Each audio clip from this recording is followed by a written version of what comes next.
Welcome to Finding Holiness, where we delve into timeless Torah wisdom, revealing the sacred in everyday moments. Join us on a journey to elevate your spirituality and discover holiness in every aspect of life. I'm your host, Rabbi David Kadosh, and together, let's embark on a path of spiritual exploration. I hope you enjoy this next episode. Okay, Bezrat Hashem, today we will finish Masechet Kiddushin, and we'll resume our Mishnayot next winter season. Bezrat Hashem. Perek Daled, Mishnah Tet. A father gave a shaliach permission to go accept Kiddushin for his daughter. But while the shaliach was doing his work, the father went and accepted Kiddushin from somebody else. If the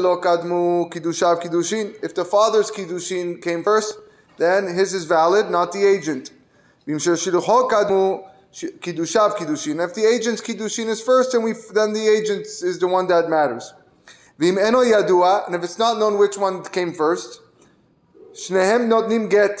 the daughter has to receive a get by both the men that perform Kiddushin, because we don't know which one she's really married to. But if they agree, echad noten get ve'echad kones. One can give a get, and the other one can marry her. Same idea as an adult woman who gave an agent the right to accept Kiddushin for her, and the agent did so. But at the same time, she went and accepted a marriage from somewhere else, a different man. If her Kiddushin happened first, then her Kiddushin is valid, not the agent.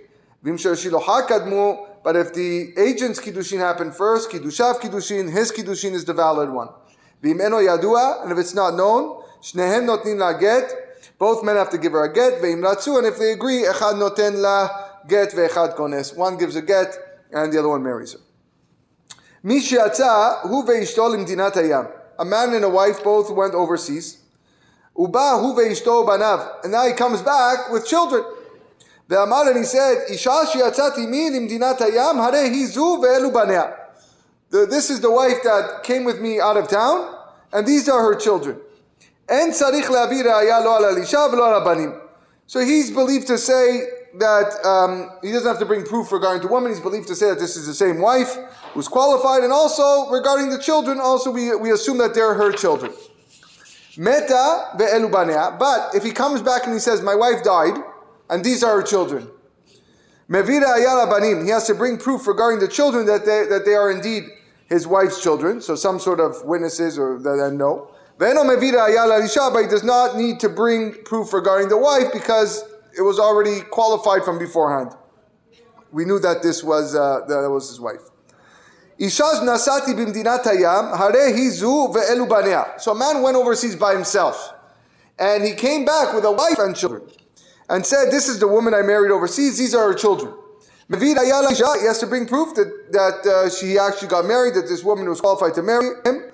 And once he does that, he doesn't need to bring proof for regarding the children.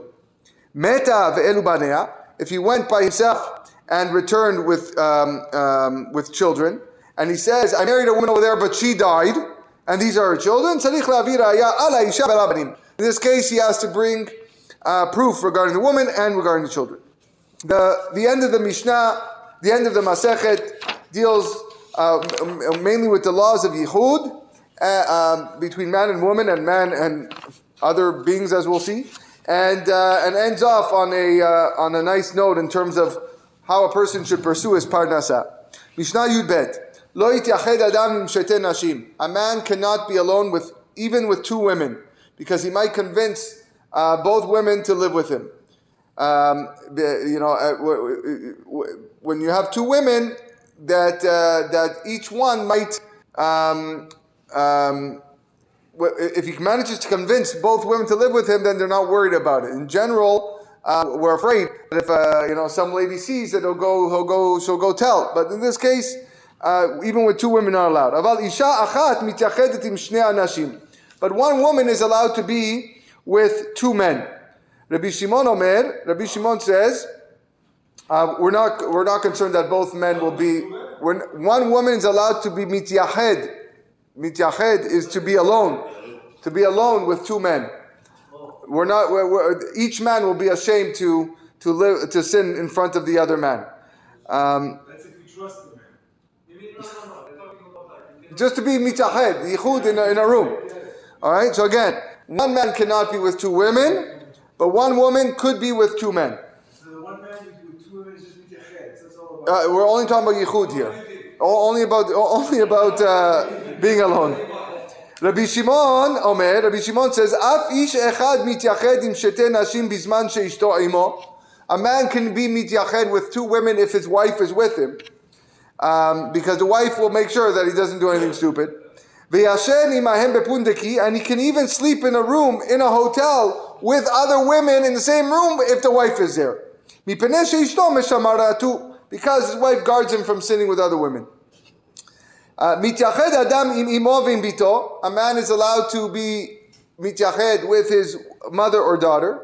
V'yashen imahem bekeruv basar, and he can even sleep with them in the same bed with skin touching. No concern is going to lead to sin.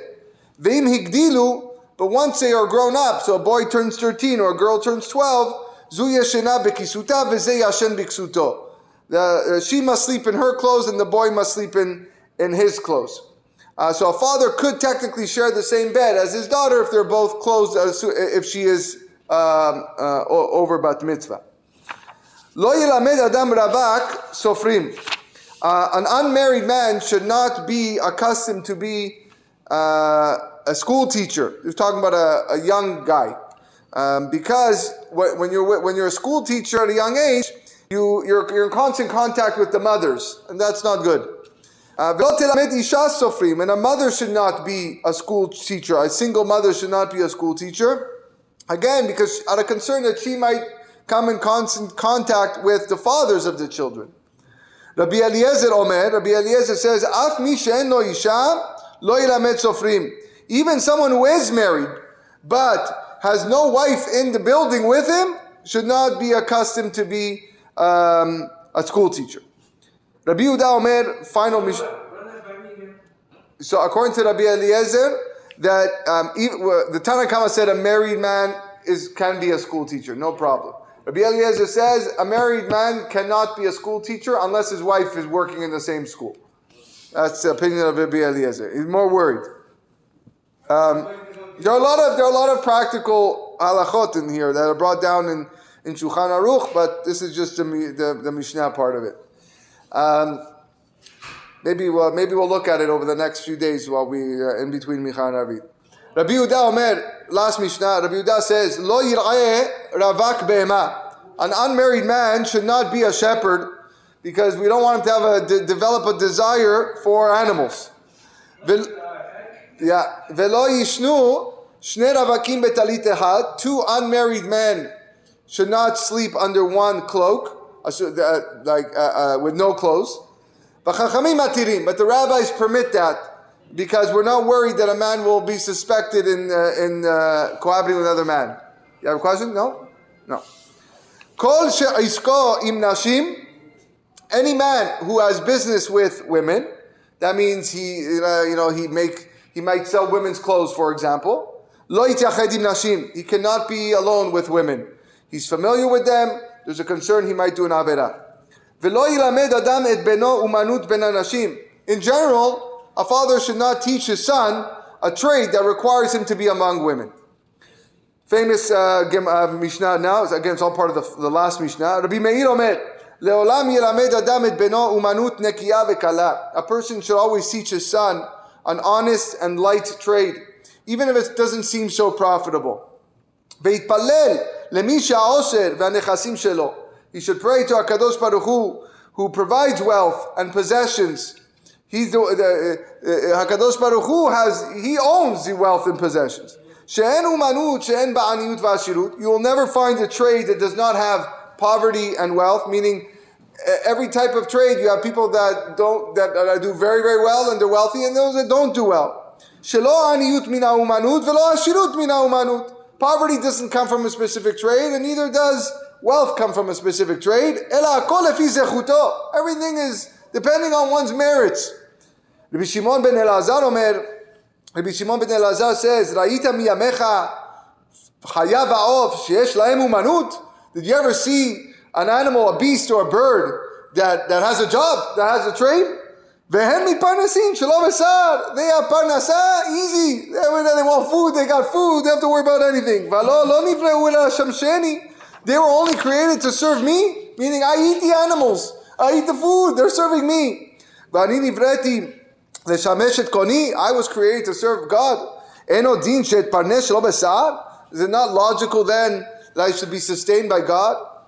Ela she'areoti ma'asai. But because I've corrupted my deeds, v'kipachti et parnasati, therefore I lost my parnasa, and now I have to, I'm worried about it, and I'm anxious, and I sweat, and this is just it's on my mind constantly. Abba Gurian, each Saidan Omer, Mishum Abba Guria, Abba Gurian of Tzadian says in the name of Abba Guria, Lo yilamed adam et beno hamar. A person should not teach his son to be a donkey driver, or gamal, a camel driver, or sapad, a barber. Sapan, a tailor, a sailor. Ro'eh, I thought I saw you over there. Ro'eh, a shepherd. V'chenvani, or a storekeeper. She'umanutan, umanut listim. Because these trades are trades of thieves. Not that all of these people are thieves, has v'shalom. We're talking about that often it could lead a person to steal, be tempted to take money and property that's not theirs. So the note here, what's the problem with the barber? The barber doesn't take goods. He's not that. The barber might be tempted to raise his price. All right, when he sees that the customer is pressed for time. Please, I need a haircut. I have a wedding in 30 minutes. Yeah, I give you a haircut, $40. Yeah, the bum, right? He gives a haircut. So that's the issue here. Rabbi Yehuda Omer. So as long so you keep your prices straight, you're good. Rabbi Yehuda Omer Mishmo. Rabbi Yehuda says in the name of Abba Guria, HaHamarin Ruban Reshaim. Most donkey drivers are Reshaim because they steal. Ve'agamalin Rubam Kesherim. Most camel drivers are Kesherim. They're upright because they go through the desert. So he argues with the previous guy who said camel drivers are bad. He said, you go through the desert. It's dangerous. You have to pray to HaKadosh Baruch Hu constantly when you're traveling in the desert. Hasapanin Ruban Hasidim. Most sailors are pious. You're going through the high seas. It's dangerous. You're praying to God. Tov shebarofim lageinam. The best of the doctors are in danger of going to Geinam because they don't fear sickness, they don't fear punishment, they think they can do it all, they think they're the healers. That's why the best go to Geinam. In a recent shiur in my Amidah, I spoke about this at length on what the meaning of this is. Ve'akasher shebatabachim shutafo shel Amalek. Even the most upright of butchers is a partner of Amalek because he's constantly killing animals. And that leads a person to develop traits of cruelty, which is the hallmark of Amalek. Lastly, Rabbi Neorai says, Maniach ani kol umanut shebaolam. I put aside every trade in the world. Ve'eni melamed beni ela Torah. I only teach my son Torah. She'adam ochel misechara ba'olam hazeh. A person benefits from its reward in this world. Ve'keren kayemet la'olam haba. And the principle awaits for him in olam haba.